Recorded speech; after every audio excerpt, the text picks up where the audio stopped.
Bom, pessoal, agora que nós já vimos toda a base necessária para o bom entendimento do endereço IPv4, chegou agora o nosso momento de dividir, né, redes IPv4, tá bom? Antes de começarmos, né, na nossa prática propriamente dita, eu gostaria de apresentar um pouco, tá certo, da metodologia que eu uso, né, e eu gostaria que vocês tentassem seguir esses procedimentos, tá bom? Esqueçam aí tudo que vocês já viram sobre cálculo de rede nesse momento, tá bom?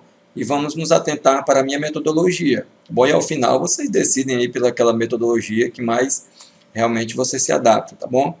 Então, para que eu possa dividir qualquer tipo de rede IPv4, eu criei um critério, tá bom? E eu sigo esse critério para qualquer situação, tá bom? Então, aqui eu anotei, tá bom, os procedimentos da metodologia que eu utilizo, para que vocês possam memorizá-las, tá bom?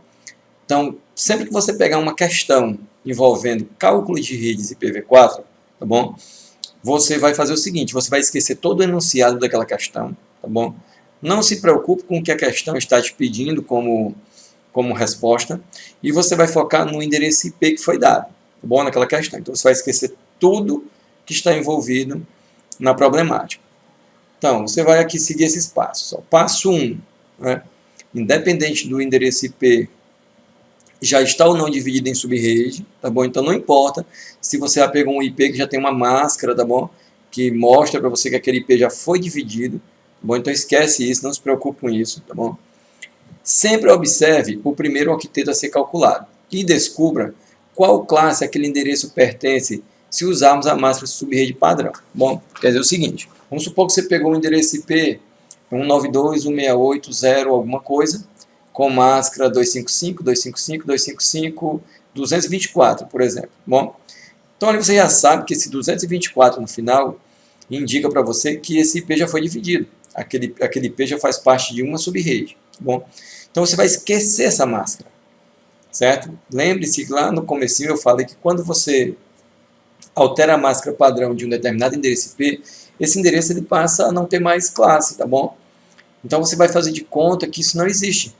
Você vai esquecer a máscara que foi dada, vai olhar apenas para o endereço IP e vai imaginar que aquele endereço ainda está utilizando máscara padrão, tá bom? Então façam isso que vai dar certo, eu garanto para vocês, tá bom? Passo 2. Você vai associar a classe, tá bom, do endereço IP, você vai descobrir a classe baseada no primeiro octeto, tá bom? Então você descobre essa classe. Então você vai fazer uma associação dessa classe, desse endereço, com a máscara de rede, que seria a máscara padrão, tá bom? Vamos já fazer isso na prática, vocês vão entender melhor. O terceiro passo, você vai converter a máscara de subrede, que deveria ser a padrão, tá bom? Para binário. E isso você já tem lá naquela tabela, tá bom? É um padrão só. Bom, então a máscara de subrede classe A, o primeiro octeto é tudo bit 1, e os três últimos são bit 0. Endereço de classe B, a máscara padrão, os dois primeiros campos da máscara em binário é tudo bit 1 e os dois últimos campos da máscara é tudo bit 0. Endereço de classe C, os três primeiros campos da máscara é tudo bit 1 em binário e o último campo, o último octeto, é tudo bit 0. Tá bom? Então é um padrão que não tem muito o que está mudando. Então você vai fazer isso, descobriu a classe daquele, imagina que aquele IP não está dividido em subrede, descobre qual é a classe que ele pertence, a máscara dele em decimal, depois converte a máscara para binário, tá bom? Então, temos que montar esse esqueminha todinho para dividir qualquer rede, não importa se é classe A, B ou C, e o tamanho dessa divisão, tá bom?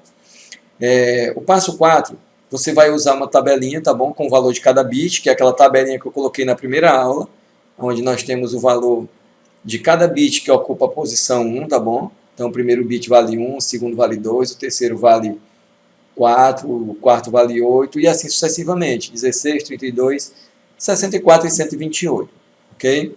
Então, você deixa aquela tabelinha anotada, depois não vai ser mais necessário essa tabela.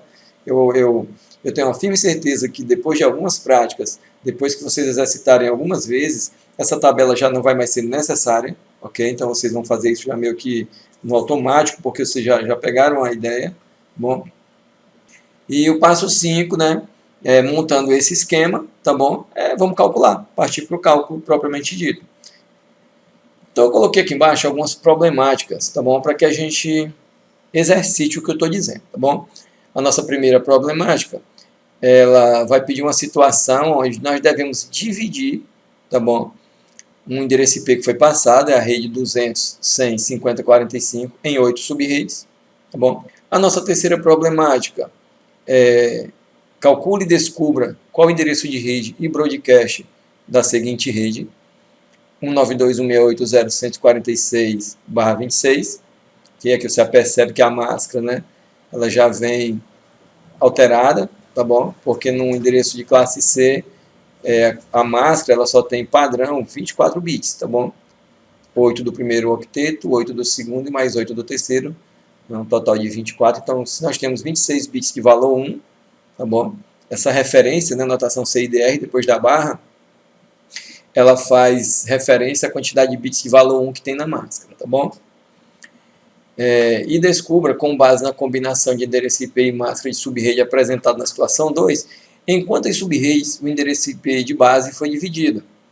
Qual o primeiro e o último host da primeira e da última subrede criada. Então, nós já temos uma situação, né, que envolve várias situações diferentes para você calcular. Bom, na terceira, calcule e descubra qual o primeiro e o último host da seguinte rede. Okay? Então, cada uma aqui vai envolver uma técnica diferente. Okay? Esses 3 exercícios nós vamos utilizar logo no início para conhecer um pouco sobre subrede. Depois nós vamos evoluindo para outras classes e outras situações mais complexas. Tá bom, pessoal? Então, memorizem aí esses passos, tá bom? Anotem, né? Dê uma revisada neles.